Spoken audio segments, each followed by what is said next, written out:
All right, I'm just getting back from the gym, and y'all know I had to do a Semen Retention Sunday episode for you guys. And the topic is going to be on whether or not wet dreams are relapses. And no, they're simply not. At least not in my book, because you're unconscious when you're having the wet dream. And really, there's two different kinds of wet dreams that you can have. There's the physiological, which is the release of just stored semen that needs to be matured and it's outgrown basically, and it's just needing to be recycled.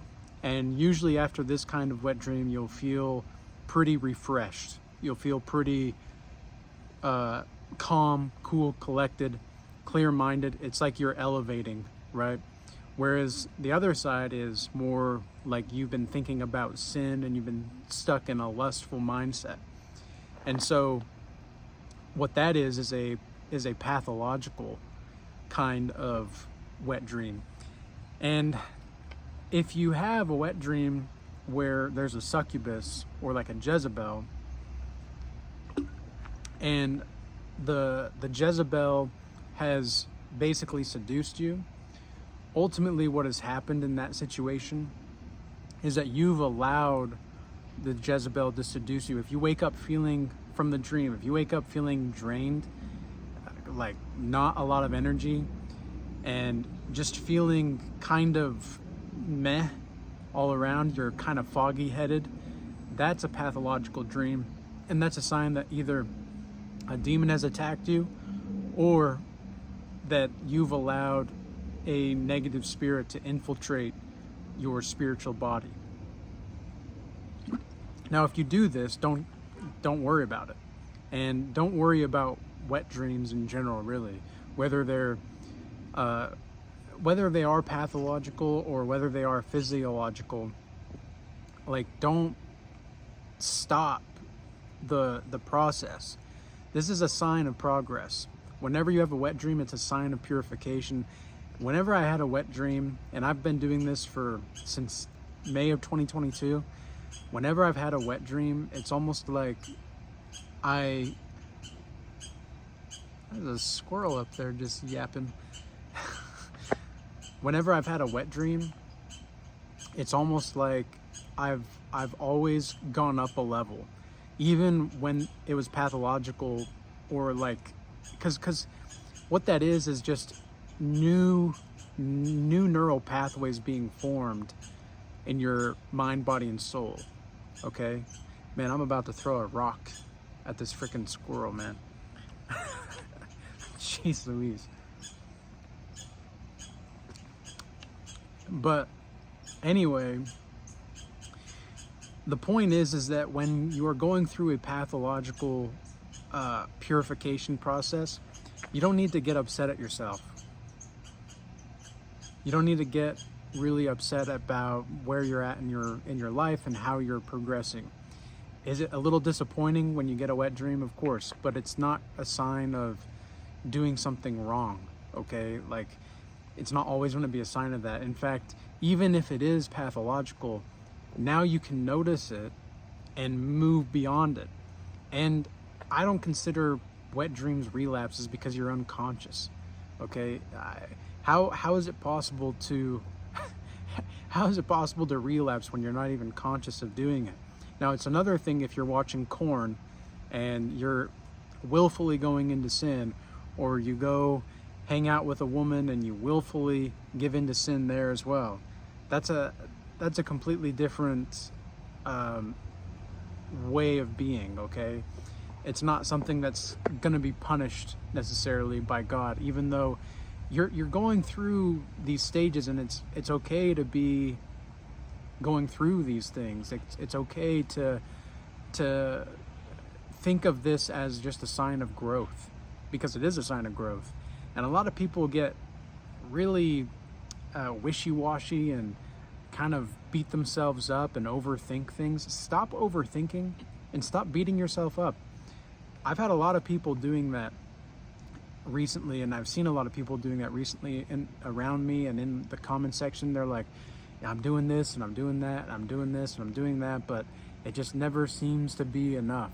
It just doesn't seem to be enough. And it's like, well, okay, but the thing is that you're still doing it. You're still committed to the process. And that's what's going to be most important, is you staying committed to the process. And if you're staying committed to the process, there's really no way that you can go wrong. Okay, there's no way that you can do, and even if it is a dream where there's a demon coming to get you, all you have to do now is you better start praying. You better get on your knees, man. You better get on your knees and start asking God for some grace and asking God for spiritual protection, because he's going to be the only one that can give you that. And there's probably, because there's a few things that happen when this happens, right? It's like you are going through a process in which you are reprioritizing your thought algorithms and re-strategizing your thought algorithms, because your mind, think about it like this. Okay, the first time that I saw corn was when I was like 11 years old. Crazy, right? I know, crazy. An 11-year-old should not have access to that at all. And that's the first time I saw it. And it was up until I was 25, 26 was when I finally started to actually get pure, and I don't even have to, I don't think about sex anymore. I really just don't. It's not because I don't want it. It's because it's not my first priority. But when you first start going through the wet dreams, and when you first start that purification, you're going to see wow, I was thinking about it way more than I thought I was. I was thinking about this way more than I needed to. And that's okay. That's okay, right? This is part of the learning process. This is part of the purification process. This is going to be the fire of refinement, right? I had the video last week talking about purity through the fire of refinement. That's exactly what this is. It's a fire of refinement, and it's okay to be going through these things. I cannot stress this enough. It is okay, and you don't need to worry about it. A lot of people that are overthinking and trying to overdo things, they get in their own head. It's like, I've seen this a lot. It's like people are so smart that they're talking themselves out of doing certain things because they're not seeing the results fast enough. Well, okay, it is true that there are a few things in life that love speed. Number one is money, right? But that's the biggest thing. Money loves speed and effort. Okay, and I'm not a financial guru. I'm not necessarily saying this is the way to make your $1,000 in the next 7 hours. Okay, that's not what I'm saying. I'm just saying that the way that the concept of money works is because time and money are both abstractions. They're both hypotheticals. And even though they're tangible, we can have a piece of paper and call it money, that doesn't necessarily mean that it's actually valuable. The only reason that it has value is because we all agree collectively that it has value, right? That's not the way that your inner dynamics work. Your inner dynamics will have value if you preserve it. And do you know why? Why is it? Because it's legitimate. It's real. Okay? It's actually a part of you. This is a biological organism. Okay? Some people call it a meat suit, right? Or a flesh suit. And this flesh suit needs water because it just got done at the gym. But you guys get the point. The point is that this body is an extension of your consciousness. It's a part of you, but it is not you. You are not the body, okay?